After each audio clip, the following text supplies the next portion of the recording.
ക്രിസ്തുയേശുവിൻ്റെ നാമത്തിൽ എല്ലാ സ്നേഹവന്ദനങ്ങളെ പകലിൽ നേരുന്നു. ഈ പകലിൽ ഒരു ചെറിയ ചിന്ത നിങ്ങളുമായി പങ്കുവെക്കുവാൻ ഞാൻ ദൈവകൃപയിൽ ആശ്രയിക്കുന്നു. നിങ്ങളുടെ ശ്രദ്ധയെ 1 കൊരിന്ത്യർ ലേഖനം 10-ാം അധ്യായം അതിൻ്റെ 1 മുതൽ 6 വരെയുള്ള വാക്യങ്ങളിലേക്ക് ക്ഷണിക്കുന്നു.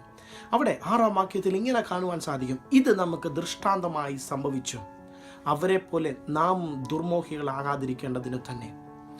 പൗലോസ് കൊരിന്ത്യർക്ക് ലേഖനം എഴുതുമ്പോൾ ദൃഷ്ടാന്തമായി സംഭവിച്ചു എന്ന് പറഞ്ഞിരിക്കുന്ന സന്ദർഭം നമുക്കെല്ലാവർക്കും വളരെ സുപരിചിതമാണ്. അതിൻ്റെ 1 മുതൽ 4 വരെയുള്ള വാക്യങ്ങളിൽ ഇങ്ങനെ കാണുവാൻ സാധിക്കും, നമ്മുടെ പിതാക്കന്മാർ, അതെ, മേഘത്തിലൂടെയും സമുദ്രത്തിലൂടെയും സ്നാനമേറ്റ് മേഘത്തിൻ കീഴിലൂടെ നടന്നവർ, ഒരേ ആത്മീകാഹാരം തിന്നവർ, ഒരേ ആത്മീക പാനീയം കുടിച്ചവർ, അവരുടെ യാത്രാമധ്യേ അവരാരും അല്ല, അവരിൽ ഭൂരിപക്ഷം പേരും അങ്ങ് ലക്ഷ്യസ്ഥാനത്ത് എത്തുന്നതായി നമുക്കിവിടെ കാണുവാൻ സാധിക്കുന്നില്ല. ഈ പകലിൽ ദൈവാത്മാവ് നമ്മളോട് സംസാരിക്കുന്നത്, ഒരുപക്ഷെ നമ്മുടെ കൂടെ ഇറങ്ങിയവർ, അല്ലെ നമ്മുടെ കൂട്ടുവിശ്വാസികൾ, ഒരുപക്ഷെ നമ്മുടെ കുടുംബക്കാർ, ഒരുപക്ഷെ നമ്മുടെ കൂടെ ഇറങ്ങിയതായിരിക്കാം, ഒരു പക്ഷേ നമ്മുടെ കൂടെ ആരാധിക്കുന്നതായിരിക്കാം.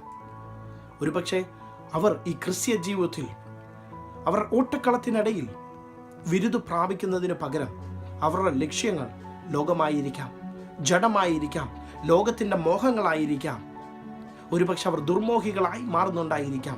പക്ഷേ ഈ പകലിൽ ദൈവാത്മാവ് സംസാരിക്കുന്നു. തിരുവചനം ഇങ്ങനെ പറയുന്നു, ഓട്ടക്കളത്തിൽ ഓടുന്നവർ അനേകരെങ്കിലും വിരുദ് പ്രാപിക്കുന്നത് ഒരുവൻ മാത്രമല്ലയോ.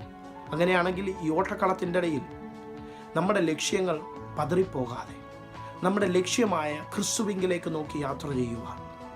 അതെ, അവരെല്ലാവരും ഒരേ ആത്മീകാഹാരം തിന്നിട്ടും അവരെല്ലാവരും ഒരേ ആത്മീക പാനീയം കുടിച്ചിട്ടും, അതെ, ആ പാറയിൽ നിന്ന് കുടിച്ചിട്ടും, ആ പാറ ആരായിരുന്നു? ക്രിസ്തുവായിരുന്നു. ആ പാറയിൽ നിന്ന് കുടിച്ചിട്ട് പോലും അവരുടെ ലക്ഷ്യസ്ഥാനത്ത് എത്തിപ്പെടാതെ മരുഭൂമിയിൽ അവർ തള്ളപ്പെട്ടതായി നമുക്കവിടെ കാണുവാൻ സാധിക്കും. ഈ പകലിൽ നമ്മുടെ പിതാക്കന്മാരെ പോലെ ആയിത്തീരാതെ നമ്മുടെ ലക്ഷ്യം പൂർത്തീകരിക്കുന്നവരായി തീരുവാൻ, നമ്മുടെ ഈ ഓട്ടം പൂർത്തീകരിക്കുന്നവരായി തീരുവാൻ, അതെ, പൗലോസ് ലേഖനത്തിൽ ഓർപ്പിക്കുന്നത് പോലെ, ഞാൻ നല്ല പൊരുതു, ഓട്ടം തികച്ചു, വിശ്വാസം കാത്തു, ഇനി നീതിയുടെ കിരീടം എനിക്കായി വെച്ചിരിക്കുന്നു എന്ന് പറയുന്നത് പോലെ നീതിയുടെ കിരീടം പ്രാപിക്കുവാൻ ദൈവാത്മാവ് നമ്മളെ സഹായിക്കട്ടെ.